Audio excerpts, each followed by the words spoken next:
Audio Jungle.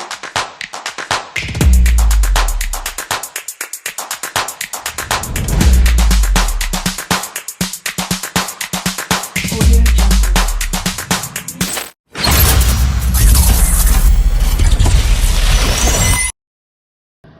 Assalamualaikum warahmatullahi wabarakatuh. Shalom, Om Swastiastu, Namo Buddhaya, dan salam kebajikan. Dewan juri yang terhormat, perkenalkan kami dari tim Malalayu Safsai dengan saya Fiersa Abram selaku pembicara netral, Dirlu Tuhasen selaku pembicara pro, dan Gracia Sengkei selaku pembicara kontra. Dengan mosi perdebatan kali ini, urgensi pengaturan kejaksaan dalam Undang-Undang Dasar 1945. Jeremy Bentham dalam teori utilitarianismenya pernah mengatakan bahwa tujuan hukum ialah menciptakan kemanfaatan dan kebahagiaan bagi sebanyak-banyaknya masyarakat. Baik tim pro maupun tim kontra tentu memiliki nilai kemanfaatan tersendiri. Namun Dewan Juri, jika kemudian kita diperhadapkan oleh dua hal yang sama-sama baik, tentulah kita harus berada pada posisi yang minim akan risiko dan tinggi akan kemajuan. Salam Pancasila, Dewan Juri. Sebelum masuk ke dalam bangunan argumentasi, izinkanlah saya terlebih dahulu untuk menguraikan diksi penting dalam mosi perdebatan kita kali ini untuk mengawal perdebatan pada ranah akademik konseptual demi terciptanya perdebatan yang akademis, komprehensif, dan dapat dipertanggungjawabkan. Dewan Juri, Pasal 1 Ayat 1 Undang-Undang Nomor 11 Tahun 2021 mendefinisikan bahwa Kejaksaan Republik Indonesia yang selanjutnya disebut kejaksaan adalah lembaga pemerintahan yang fungsinya berkaitan dengan kekuasaan kehakiman yang melaksanakan kekuasaan negara di bidang penuntutan serta kewenangan lain berdasarkan undang-undang. Adapun latar belakang lahirnya mosi perdebatan kita kali ini karena adanya beragam penafsiran masyarakat tentang pasal 24 ayat 3 konstitusi, di mana banyak yang beranggapan bahwa kejaksaan merupakan bagian dari badan-badan lain daripada kekuasaan kehakiman sebagaimana dicantumkan dalam ayat akuo. Berdasarkan latar belakang tersebutlah, maka tentu terdapat dua pandangan berbeda terkait dengan pengaturan kejaksaan dalam konstitusi. Untuk itu Dewan Juri, mari saya hantarkan kita semua ke dalam titik perdebatan terkait mosi kita kali ini. Urgensi pengaturan kejaksaan dalam konstitusi didukung oleh pandangan banyak ahli hukum tata negara di Indonesia yang sepakat bahwa kejaksaan perlu diatur secara konstitusional. Hal ini didasari oleh asas lex superior dalam tata urutan perundang-undangan sebagaimana tercantum dalam pasal 7 ayat 1 Undang-Undang Nomor 12 Tahun 2011. Kejaksaan sebagai lembaga yang bertanggung jawab dalam penuntutan tertinggi memerlukan perlindungan konstitusi untuk menjaga integritas dan independensinya. Namun Dewan Juri, pertanyaan mendasar muncul yang pertama, apakah undang-undang kejaksaan saat ini belum cukup memadai untuk mengatur kedudukan kejaksaan? Dan yang kedua, apakah mengamandemen konstitusi merupakan langkah yang solutif untuk menjawab permasalahan saat ini? Atau bahkan sebaliknya dengan mempertegas kejaksaan dalam undang-undang yang telah ada? Baik pro maupun kontra tentu memiliki pertanyaan mendasar dan argumentasi tersendiri dalam perdebatan kita saat ini. Dan hal tersebut tentunya akan dinarasikan langsung secara tuntas dan komprehensif oleh pembicara kedua dan ketiga dari tim kami. Sekian, terima kasih, dan salam konstitusi. Profesor Franz Joyce Venter, guru besar luar biasa Fakultas Hukum di Afrika Selatan, berpendapat bahwa konsep konstitusi sifatnya adalah dinamis karena konstitusi yang final sejatinya tidak ada, karena konstitusi bergerak bersama-sama dengan negara itu sendiri, sehingga hal ini dimaknai bahwa perubahan terhadap konstitusi sejatinya dapat dikehendaki ketika terdapat suatu urgensi yang jelas untuk kepentingan suatu negara. Dan dalam hal ini, problematika yang terjadi pada kedudukan kejaksaan menjadi desakan untuk dilakukan amandemen kelima Undang-Undang Dasar 1945 untuk mengatur kejaksaan di konstitusi.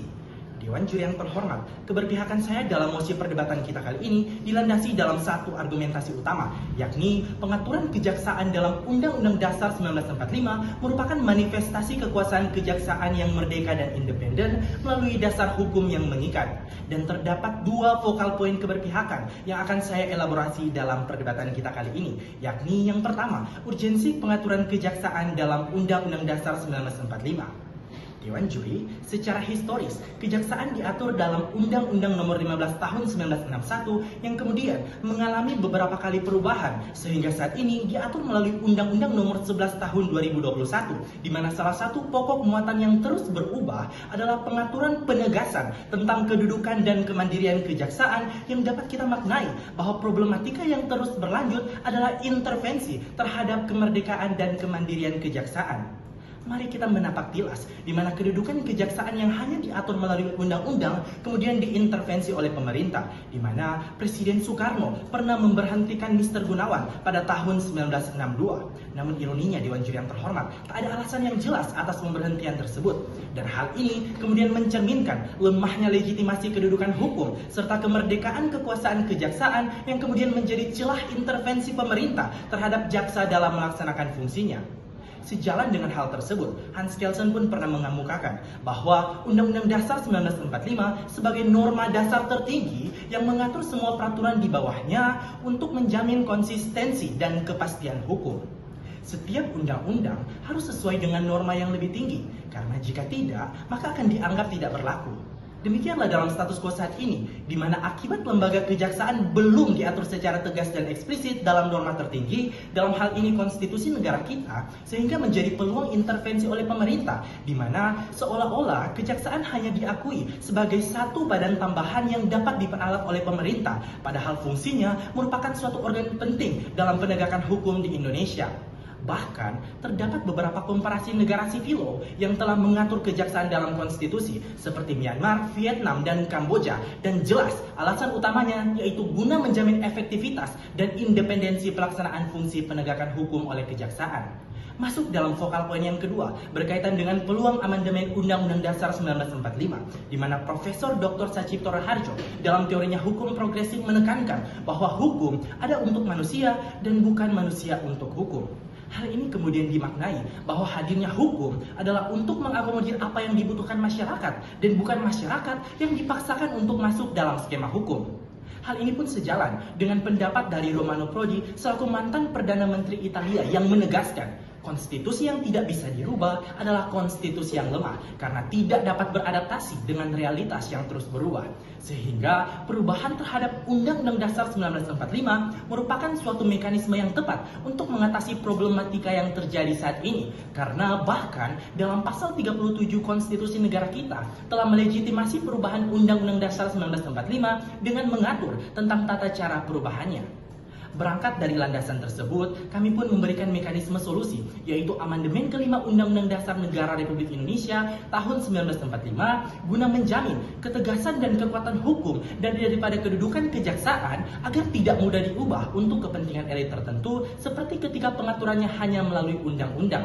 Adapun mekanisme kami yaitu menambahkan pasal tentang kejaksaan dengan beberapa rekomendasi substansi, yaitu pertama, Kejaksaan Republik Indonesia adalah lembaga pemerintahan yang melaksanakan kekuasaan negara di bidang penuntutan serta kewenangan lain berdasarkan undang-undang. Kedua, kekuasaan negara di bidang penuntutan dilaksanakan di bawah pimpinan Jaksa Agung sebagai penuntut umum tertinggi. Ketiga, Jaksa Agung dipilih dan diangkat oleh Presiden dengan masa jabatan 5 tahun. Keempat, jaksa dalam melaksanakan kewenangan penuntutannya bebas dari intimidasi, gangguan, pelecehan, dan intervensi dari pihak manapun. Kelima, jaksa melaksanakan kewenangan penuntutan dengan menjunjung tinggi kebenaran, keadilan, dan hak-hak asasi manusia. Sekian dan salam konstitusi. Adjito Alkostar selaku mantan Hakim Mahkamah Agung pernah mengatakan bahwa independensi mengandung dua makna, di mana salah satunya yakni independensi fungsional atau kemandirian dalam menjalankan tugas dan fungsinya. Sehingga jika kita kontekstualisasikan dengan status quo saat ini, eksekutif dalam hal ini adalah Presiden hanya bertugas untuk mengangkat dan memberhentikan Jaksa Agung, namun dalam menjalankan fungsi, tugas, dan kewenangannya, kejaksaan adalah lembaga yudikatif yang mandiri dan independen, sejalan dengan teori check and balance antara lembaga-lembaga negara di mana eksekutif dan yudikatif itu sendiri, sehingga ambiguitas yang dimaksudkan oleh tim pro terbantahkan sudah dalam hal ini. Pun Dewan Juri ketika tim pro mengkhawatirkan tentang intervensi Presiden dalam kejaksaan, namun berdasarkan Undang-Undang Nomor 11 Tahun 2021, Pasal 12, 13, 22, dan 23 telah mengatur dengan jelas alasan-alasan untuk pengangkatan dan pemberhentian Jaksa Agung. Dewan Juri yang arif dan bijaksana ketika pengaturan kejaksaan ditambahkan dalam Undang-Undang Dasar 1945, artinya akan adanya amandemen kelima Undang-Undang Dasar 1945. Perlu kita ketahui bersama bahwasannya amandemen Konstitusi Indonesia dilakukan ketika negara dalam keadaan genting. Maka pertanyaan mendasar yang harus dijawab oleh pihak pro adalah apakah urgensi Undang-Undang Dasar 1945 merupakan desakan untuk mengakomodir kepentingan banyaknya masyarakat atau hanya kepentingan semata yang bukan merupakan suatu urgensi yang pada akhirnya akan menimbulkan abuse of power. Maka inilah hal mendasar yang harus dipahami oleh tim pro itu sendiri. Pun Dewan Juri, ketika kita meninjau dari segi historis, pengaturan kejaksaan dalam Undang-Undang Dasar 1945 telah dimohonkan pada amandemen ketiga tahun 2001, namun pada akhirnya permohonan mengenai pengaturan kejaksaan dalam Undang-Undang Dasar 1945 ditolak oleh MPR dengan alasan kejaksaan sebagai lembaga penegak hukum sudah diatur dalam undang-undang tersendiri yang dalam hal ini Undang-Undang Nomor 15 Tahun 1961. Maka atas hal tersebutlah saya dari tim kontra melahirkan satu argumentasi utama, yakni pengaturan tentang kejaksaan dalam Undang-Undang Dasar 1945 sejatinya tidak mempunyai urgensi yang jelas sehingga pada akhirnya mencederai konstitusi itu sendiri. Pun ketika Undang-Undang Kejaksaan dirasa belum mampu untuk mengakomodir kekuasaan dari kejaksaan itu sendiri, maka langkah solutif yang harus dilakukan adalah merevisi mengenai Undang-Undang Kejaksaan itu sendiri.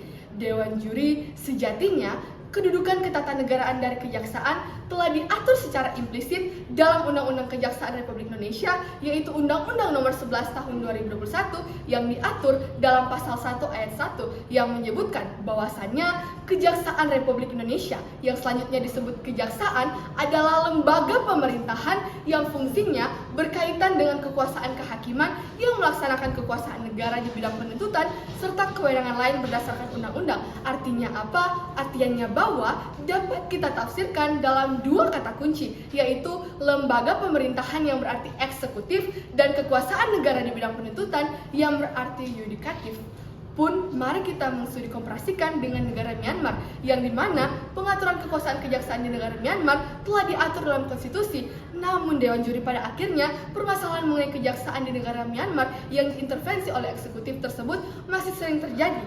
Maka menambahkan pengaturan kejaksaan dalam Undang-Undang Dasar 1945 bukanlah langkah solutif untuk mengatasi permasalahan yang terjadi dalam urgensi mosi yang dibawakan oleh tim pro. Maka dari itu, untuk menciptakan kepastian hukum, kami tim kontra hadir bukan sekedar kata-kata saja, melainkan hadir dengan solusi dan mekanisme yang mampu mengakomodir apa yang dikhawatirkan oleh tim pro. Yang pertama, merevisi pasal 1 Undang-Undang Nomor 11 Tahun 2021 dengan nomenklatur Kejaksaan Republik Indonesia yang selanjutnya disebut kejaksaan adalah lembaga pemerintahan yang menganut multifungsi institusi, yaitu eksekutif dan yudikatif, yang memiliki fungsi berkaitan dengan kekuasaan kehakiman yang melaksanakan kekuasaan negara di bidang penuntutan serta kewenangan lain berdasarkan undang-undang. Kewenangan lain yang dimaksudkan dalam ini merujuk pada pasal 11 A Undang-Undang Kejaksaan Nomor 11 Tahun 2021 terkait rangkap jabatan.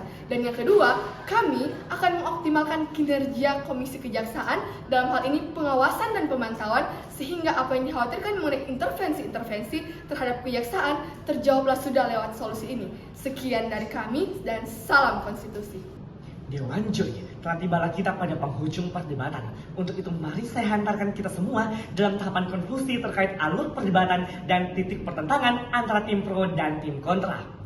Tim pro hadir dengan menawarkan argumentasi utama, yakni pengaturan kejaksaan dalam konstitusi merupakan manifestasi kekuasaan kejaksaan yang merdeka dan independen melalui dasar hukum yang mengikat. Tim pro mendalilkan bahwa pengaturan kejaksaan dalam undang-undang saat ini tidak bisa lepas dari adanya intervensi pemerintah dan tidak ada kekuatan hukum yang mengikat, sehingga cita-cita negara dalam rangka mewujudkan kejaksaan yang independen dan merdeka pupuslah sudah. Tim kontra pun hadir dengan argumentasi utama, yakni pengaturan tentang kejaksaan dalam konstitusi sejatinya tidak mempunyai urgensi yang jelas sehingga pada akhirnya mencederai konstitusi itu sendiri. Tim kontra pun mendalilkan bahwa kejaksaan adalah lembaga pemerintahan dengan multifungsi yang beroperasi tanpa intervensi. Pemerintah dalam hal ini eksekutif hanya berwenang mengangkat dan memberhentikan pimpinan kejaksaan, sementara tugas dan fungsinya berada dalam ranah yudikatif. Hal ini sejalan dengan teori check and balances antara lembaga negara. Tim pro hadir dengan solusi untuk melakukan amandemen konstitusi didukung oleh pendapat Romano Prodi selaku mantan Perdana Menteri Italia yang menyatakan bahwa konstitusi yang tidak dapat diubah adalah konstitusi yang lemah. Untuk itu konstitusi seharusnya mampu beradaptasi dengan realitas yang terus berubah. Namun di sisi lain, tim kontra pun menyatakan pertentangan bahwa amandemen konstitusi ini hanya dapat dilakukan ketika negara berada dalam posisi yang sangat genting. Dan pertanyaan mendasar muncul, apakah pengaturan kejaksaan dalam konstitusi yang merupakan hal yang sangat genting dalam menjawab permasalahan saat ini? Bukankah lebih baik jika kita mengoptimalkan kinerja Komisi Kejaksaan dalam hal pengawasan dan pemantauan di dalam Undang-Undang Kejaksaan? Dewan Juri yang terhormat, perlu saya tegaskan kembali, jika kemudian kita diperhadapkan oleh dua hal yang sama-sama baik, tentulah kita harus berada pada posisi yang minim akan risiko dan tinggi akan kemajuan. Sekian dari kami, terima kasih dan salam konstitusi.